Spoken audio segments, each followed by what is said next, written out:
Hello guys, آج میں 2012 کی کامیڈی فلم کی ایکسپلینیشن کرنے جا رہا ہوں جس کا نام ہے دیٹس مائی بوائے۔ تو آئیے شروع کرتے ہیں۔ مووی شروع ہوتی ہے اور ہم ڈونی نام کے ایک لڑکے کو دیکھتے ہیں۔ وہ اپنے اسکول میں تھا جب اس کے دوست دو لڑکیوں کے بارے میں بات کر رہے تھے، لیکن ڈونی کہتا ہے کہ اب اسے ٹین ایجر لڑکیوں میں کوئی دلچسپی نہیں ہے۔ پھر اس کی ٹیچر وہاں سے گزرتی ہے۔ وہ بہت ہی خوبصورت تھی، تمام لڑکے اسے پسند کرتے تھے، ہر ایک اس کا چاہنے والا تھا۔ ڈونی کے پاس فلم کی 2 ٹکٹیں تھیں، اس لیے وہ ٹیچر سے فلم کے لیے پوچھتا ہے اور ٹیچر یہ کہہ کر انکار کر دیتی ہے کہ میں آپ کی استاد ہوں، نہ کہ فرینڈ۔ پھر بھی ڈونی اس کے ساتھ چھیڑ چھاڑ شروع کر دیتا ہے۔ پھر ٹیچر اسے حراستی کمرے میں لے جا کر بند کر دیتی ہے، وہاں وہ اسے بہکا دیتی ہے۔ پھر وہ اسے اپنے دفتر میں لے جاتی ہے جہاں یہ دونوں انٹیمیٹ ہوتے ہیں۔ یہ اس طرح چلتا رہتا ہے، یہ دونوں اسکول کے باہر بھی ملتے ہیں۔ پھر ایک دن اسکول کے آڈیٹوریم میں ایک پروگرام چل رہا تھا۔ اچانک پیچھے سے کچھ آوازیں آنے لگتی ہیں۔ پردے نیچے کرتے ہوئے ڈونی اپنی ٹیچر کے ساتھ انٹیمیٹ ہو رہا تھا۔ یہ سب دیکھ کر استاد فوراً وہاں سے بھاگ جاتی ہے، لیکن ہر کوئی ڈونی کی تعریف کرنے لگتا ہے۔ اتنی چھوٹی عمر میں اپنے استاد کے ساتھ انٹیمیٹ ہونا، تمام طلباء خوش ہو جاتے ہیں۔ یہ اسکینڈل عدالت میں چلا جاتا ہے اور ٹیچر حاملہ بھی ہو جاتی ہے۔ ڈونی سے حملہ کر دیتا ہے، لیکن ڈونی کو کوئی سزا نہیں ملتی کیونکہ وہ ابھی بچہ ہے، جبکہ ٹیچر کو 30 سال کی قید سزا دی جاتی ہے، اور جب ڈونی 18 سال کا ہو جائے گا وہ اپنے بچے کی تحویل میں لے گا۔ پھر استاد کو جیل میں ڈال دیا جاتا ہے اور وہ دوسری طرف ڈونی اسکینڈل کے لیے بہت مشہور ہو چکا تھا۔ کئی نیوز چینل اس کا انٹرویو بھی کرتے ہیں۔ وہ بہت سی ٹی وی شوز میں کام بھی کرتا ہے جس سے وہ بہت پیسے کماتا ہے۔ اس کے بعد 28 سال گزر جاتے ہیں۔ ڈونی اب ایک شرابی بن چکا تھا اور وہ پیسہ جو ڈونی نے کمایا تھا اس نے سب کچھ ختم کر دیا تھا۔ اوپر سے اس نے کئی سالوں سے ٹیکس بھی نہیں دیا تھا۔ اسے اگلے ہفتے کل $43,000 کا ٹیکس ادا کرنا پڑے گا، ورنہ اسے جیل بھیج دیا جائے گا۔ پھر اس کے وکیل اسے بتاتا ہے کہ تمہارا بیٹا اب کہاں ہے، شاید وہ آپ کی بھی کچھ مدد کر سکے۔ ڈونی کہتا ہے کہ وہ میرا بیٹا مجھ سے بات بھی نہیں کرنا چاہتا۔ وہ معاشرے کو یہ نہیں بتانا چاہتا کہ وہ ایک ٹیچر اور طالب علم کا بیٹا ہے۔ وہ اب شرمندگی محسوس کرتا ہے اور وہ مجھ سے تعلق بھی نہیں رکھنا چاہتا۔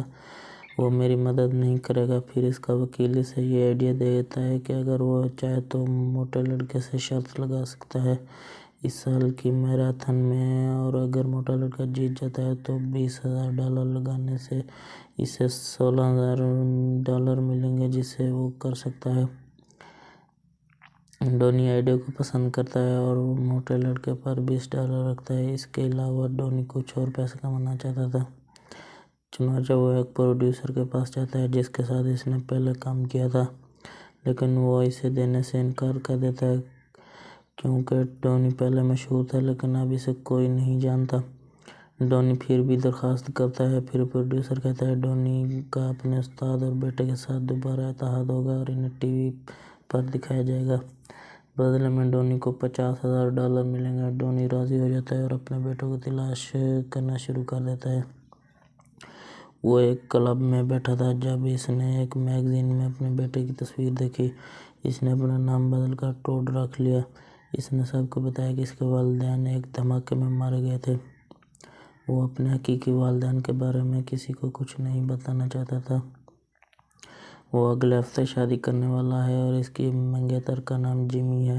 جیمی کی شادی ٹوڈ کے باس کے گھر میں ہوگی، اس لیے وہ رشتہ داروں کے ساتھ ان کے گھر جاتا ہے۔ جب ڈونی بھی وہاں پہنچتا ہے تو ٹوڈ اسے دیکھ کر چونک جاتا ہے۔ وہ کسی کو نہیں بتانا چاہتا کہ ڈونی اس کا باپ ہے۔ وہ سب کو بتاتا ہے کہ ڈونی اس کا بوڑھا دوست ہے۔ ڈونی کی آمد پر ٹوڈ کو بہت غصہ آتا ہے۔ وہ اسے چھوڑنے کو بھی کہتا ہے۔ ڈونی جانا نہیں چاہتا تھا۔ اس کے برعکس وہ ٹوڈ سے کہتا ہے کہ آپ کو جیل جانے کے بعد اپنی ماں سے ملنا چاہیے، وہ بہت بیمار ہے، لیکن ڈونی نے صاف انکار کر دیا۔ وہ اپنے والدین کے ساتھ کوئی تعلق رکھنا نہیں چاہتا تھا۔ ڈونی اسے ٹی وی کے شو کے بارے میں بھی کچھ نہیں بتاتا اور پھر سب کے ساتھ مذاق کرنا شروع کر دیتا ہے۔ شروع میں ڈونی سب کو بہت عجیب لگتا ہے، آہستہ آہستہ ہر کوئی اسے پسند کرنے لگتا ہے اور اس کے ساتھ بہت لطف اٹھاتے ہیں۔ لیکن ٹوڈ کو یہ سب پسند نہیں ہے، اس لیے وہ اپنے دوستوں کے ساتھ بیچلر پارٹی میں چلا جاتا ہے لیکن ڈونی کو یہ پارٹی بالکل پسند نہیں ہے، اس لیے وہ سب کو اپنے پسندیدہ کلب میں لے جاتا ہے۔ ہر کوئی یہاں پر بہت لطف اندوز ہوتا ہے اور اس سب کے ساتھ ڈونی اور ٹوڈ کے درمیان تعلقات بھی بہتر ہونے لگتے ہیں۔ ٹوڈ نے ڈونی کو معاف کر دیا تھا اور ٹوڈ بھی اب اپنی ماں سے ملنے پر راضی ہو جاتا ہے، لیکن ڈونی نے اس سے انکار کر دیا کیونکہ اگر ٹوڈ اپنی ماں سے ملنے جاتا ہے تو ٹی وی شو پروڈیوسر وہاں بھی پہنچیں گے۔ اسے دیکھ کر ٹوڈ کو لگے گا کہ ڈونی نے یہ سب اس کے لیے کیا ہے۔ بڑی مشکل کے ساتھ ان کے درمیان سب کچھ ٹھیک ہوتا ہے۔ ڈونی اسے دوبارہ خراب نہیں کرنا چاہتا تھا، لیکن اس کے انکار کرنے کے بعد بھی ٹوڈ ملنے جاتا ہے۔ اگلے دن اس کی ماں جب ڈونی کو اس بارے میں معلوم ہوا تو وہ بھی وہاں پہنچ گیا تھا۔ پھر جب یہ تینوں بات کر رہے ہوتے ہیں تو پروڈیوسر اپنی ٹیم کے ساتھ آ جاتا ہے۔ پھر ٹوڈ سمجھتا ہے کہ اس کے والد نے ایک ٹی وی شو کے لیے سائن ان کیا ہے اور اسی لیے وہ اسے اپنی ماں سے ملنے پر مجبور کر رہے تھے، اور وہ ناراض ہو کر وہاں سے چلا جاتا ہے۔ اب کیونکہ ڈونی نے کسی معاہدے پر دستخط نہیں کیے تھے، اس لیے پروڈیوسر اسے پیسے بھی نہیں دیتا۔ پھر ڈونی پیکنگ شروع کرتا ہے۔ جب ڈونی نے ٹوڈ کی منگیتر جیمی کو فون پر بات کرتے ہوئے سنا تو وہ وہاں سے جانا شروع کر دیتا ہے، اور ڈونی کو معلوم ہوا کہ جیمی ٹوڈ کو دھوکہ دے رہی ہے، اس کا ٹوڈ کے باس کے ساتھ افیئر چل رہا ہے۔ ڈونی ٹوڈ کو یہ بتاتا ہے لیکن جیمی نے اسے غلط ثابت کر دیا۔ وہ اسے بتاتی ہے کہ وہ شادی کے منصوبہ ساز کے ساتھ ٹوڈ کو سرپرائز کرنے کا منصوبہ بنا رہی ہے، اس لیے ٹوڈ یقین نہیں کرتا اور وہ ڈونی کو جانے کے لیے کہتی ہے، لیکن وہ جیمی پر نظر رکھتا ہے۔ پارٹی کے بعد ڈونی ہوٹل کے کمرے میں جیمی کا پیچھا کرتا ہے جہاں جیمی اور اس کا بھائی انٹیمیٹ ہو رہے تھے۔ ڈونی یہ دیکھ کر چونک جاتا ہے۔ پھر جیمی کہتی ہے کہ کبھی کبھی وہ اور اس کے بھائی بھی انٹیمیٹ ہوتے ہیں اور اس کے والدین اس کے بارے میں کچھ نہیں جانتے۔ ٹوڈ کو اس کی وجہ سے پروموشن بھی ملی ہے، اس کے لیے اسے ٹوڈ کے ساتھ افیئر کرنا پڑا۔ ڈونی کا کہنا ہے کہ وہ یہ سب کو بتائے گا۔ پھر جیمی اسے $50,000 کی پیشکش کرتی ہے اپنا منہ بند رکھنے کے لیے۔ ٹوڈ یہ رقم لے کر اپنے گھر چلا جاتا ہے، لیکن اسے احساس ہوتا ہے کہ وہ پیسے کے بدلے اپنے بیٹوں کو دھوکہ نہیں دے سکتا۔ اسے ٹوڈ کو سب کچھ بتانا ہوگا، تو وہ اپنے دوستوں کے ساتھ ٹوڈ کی شادی پر جاتا ہے اور سب کے سامنے جیمی اور اس کے بھائی کے بارے میں بتاتا ہے۔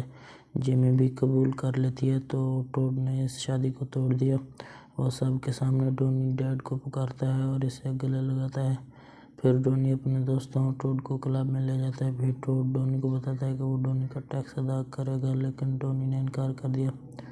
پھر ڈونی کا وکیل وہاں آتا ہے اور کہتا ہے میراتھن ریس جاری ہے، تو وہ ٹی وی آن کرتا ہے۔ وہ موٹا لڑکا جس پر ڈونی نے سرمایہ کاری کی تھی تقریباً ریس جیت چکا ہے۔ وہ تمام لوگ مل کر اسے خوش کرنا شروع کر دیتے ہیں۔